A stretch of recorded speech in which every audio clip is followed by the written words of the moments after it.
Drug peddler Basit Pariyar को मुंबई के किला court में पेश किया गया, जहां पर एनसीबी ने उनको उसकी 7 दिनों की रिमांड जो है वो यहां पर दी गई है। सुशांत केस में ड्रग्स एंगल की जांच कर रही एनसीबी की टीम ने बासित को गिरफ्तार किया था। बड़ी खबर इस वक्त की हम आपको बता रहे हैं, बासित को कोर्ट में पेश किया गया था और 7 दिनों की रिमांड यहां पर कोर्ट की ओर से दी गई है।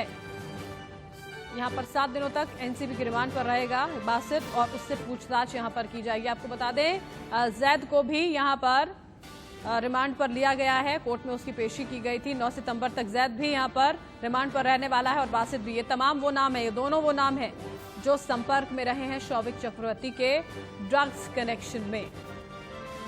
और ड्रग्स मामले में देखिए, एनसीबी दफ्तर में शौविक से इस वक्त पूछताछ हो रही है। सैमुअल मिरांडा से भी एनसीबी पूछताछ कर रही है। दोनों से करीब 1.5 घंटे से एनसीबी पूछताछ कर रही है। ड्रग पेडलर जैद और बासित के साथ बिठाकर भी पूछताछ की जा सकती है।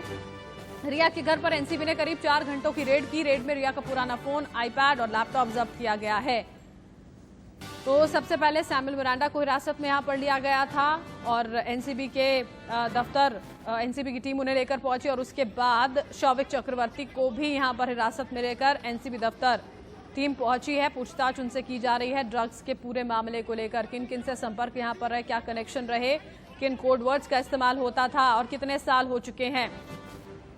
हमारी सहयोगी प्रीति सोमपुरा जुड़ गई हमारे साथ इस पूरी खबर पर ज्यादा जानकारी के साथ। प्रीति, थोड़ा सा वक्त यहाँ पर बीत चुका है, दोनों ही जो मुख्य किरदार हैं ड्रग्स से अगर हम जोड़कर देखें तो उनसे पूछताछ हो रही है। क्या कुछ अपडेट अभी फिलहाल मिल पा रहा है? देखिए, ये पूरा जो चक्रव्यूह है वो अभी सामने आ गया है। अब्दुल बसीत परियार जो है उसको कुछ देर पहले जो है कोर्ट में प्रोड्यूस किया गया और उसी रिमांड मिल गई है। अब्दुल बसीत परियार वो शख्स है जो ड्रग्स प्रोवाइड करता था शौविक चक्रवर्ती को। शौविक चक्रवर्ती जो भी ड्रग्स लेता था वो अब्दुल से लेता था और अब्दुल जो है ड्रग्स खरीदने का जो काम करता था वो जैद से और कैजाद से करता था। कैजाद और जैद वो दोनों कॉलेज के लड़के, 20 साल के लड़के हैं, मुंबई के एमएमके कॉलेज में पढ़ने वाले दोनों लड़के हैं और ये लोग जो है कहीं से ड्रग्स लाते थे और ये ड्रग्स जो है वो लोग जो है अब्दुल परियार को देते थे और इसके बाद में अब्दुल जो है वो सिर्फ गूगल पे के जरिए ही जो है पैसे की लेन देन करता था ड्रग्स की और ये ड्रग्स जो है वो शौविक तक पहुंचाता था। पूरा चक्रव्यूह जो है अब वो सामने आ गया है। ये चारों लोग जो है किस तरीके से इस पूरे मामले में इन्वॉल्व है। शौविक भी जो है गूगल पे के जरिए जो है अब्दुल परियार को पैसे भेजता रहता था। ये पूरा जो है आज जो रिमांड हुई है अब्दुल बासित परियार की, उस पूरे रिमांड में ये पूरा मामला सामने आ गया है। यानी कि शौविक चक्रवर्ती और अब्दुल परियार जो है एक दूसरे के साथ में व्हाट्सएप के जरिए जो है जुड़े हुए थे और अब्दुल जो है वो ड्रग्स जो है कैजाद और जैद के पास से मंगाता था। बिल्कुल, अब बनी रही है साथ प्रीति, हमारे साथ उर्वशी भी जुड़ी हुई है। उर्वशी, यहाँ पर जैद और बासित दोनों को ही रिमांड पर भेजा गया है। क्या इन दोनों को साथ बिठाकर भी यहाँ पर सैमुअल मिरांडा और शौविक चक्रवर्ती के साथ पूछताछ की जा सकती है? इस बारे में कुछ जानकारी मिल पा रही है क्या? जी बिल्कुल, अगर हम बताएं इस पूरे पूछताछ को लेकर तो 3 चरणों में ऐसे हमें पता चल रहा है कि किस तरह से पूछताछ होगी। एनसीबी बिल्डिंग के बाहर फिलहाल खड़ी हूँ, ये 3rd फ्लोर है, यहीं पे सारे लोग हैं और यहीं पे महत्वपूर्ण पूछताछ चल रही है।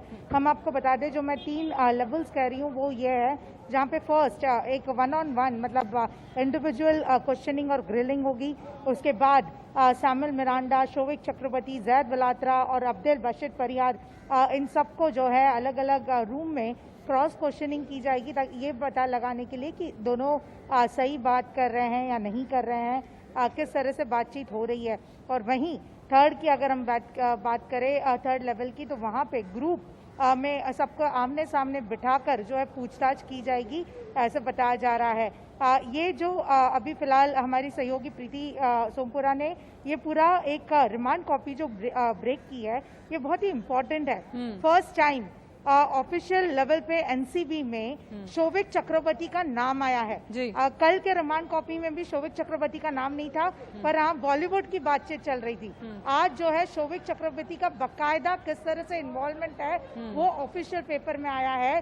तो ये बताया जा रहा है कि किस तरह से शौविक चक्रवर्ती ड्रग्स को लेकर जो है इन्वॉल्व थे। शौविक चक्रवर्ती के इंस्ट्रक्शन से कॉन्ट्राबैंड जो है सैमुअल मिरांडा ने पहुंचाई थी। ये सारी बातचीत और रिमांड बिल्कुल यहाँ पर शौविक के इंस्ट्रक्शन से तो फॉलो किए जा रहे थे। शौविक यहाँ पर सैमुअल मिरांडा को इंस्ट्रक्शन देते हैं कि जैद से आप ड्रग्स ले लीजिए, शौविक से यहाँ पर रिया चक्रवर्ती ड्रग्स मांगती है। मतलब पहुंचाने का काम तो शौविक कहीं ना कहीं कर रहा था और कितने लोगों से जुड़ा होकर इस काम को वो आगे बढ़ा रहा था, इसकी जानकारी यहाँ पर खंगाली जाएगी। बनी रहिएगा आप हमारे साथ। 5 तस्वीरें इसी बीच हम अपने दर्शकों को दिखा रहे हैं। आज एनसीबी का किस तरह का एक्शन रहा है। शौविक को हिरासत में यहाँ पर लिया गया है, अभी फिलहाल पूछताछ यहाँ पर जारी है। बासित की पेशी हुई, उसके बाद 7 दिनों की रिमांड पर उसे भेज दिया गया है। अब सवाल इस बात को लेकर है कि जब शौविक से एनसीबी पूछताछ कर रही है, हिरासत में लिया गया है, तो क्या होगा रिया का, क्या अगला नंबर रिया का होने वाला है। हिरासत में ली जाएंगी, पूछताछ होगी। सैमुअल मिरांडा को भी एनसीबी ने पूछताछ के लिए हिरासत में लिया है और अभी यहाँ पर एनसीबी का जो दफ्तर है वहां पर पूछताछ जारी है। एनसीबी लगातार सुबह से एक्शन में नजर आती है। जब सैमुअल मिरांडा और शौविक चक्रवर्ती के घर पहुंचकर छापेमारी की गई। ये 2 तस्वीरें हम आपको दिखा रहे हैं। एक तरफ तो रिया का भाई शौविक हिरासत में जब लिया गया तब की तस्वीरें, और दूसरी तस्वीर सैमुअल मिरांडा की है जब एनसीबी की टीम ने उसे हिरासत में लिया था। दोनों को ही ड्रग पेडलर से पूछताछ के बाद हिरासत में लिया गया है। जैद, जिसने इनका नाम यहाँ पर बताया था और कहा था कि हाँ वो उनके संपर्क में रहा है, इसके बाद ये 2 अहम गिरफ्तारियां जो है वो हुई हैं।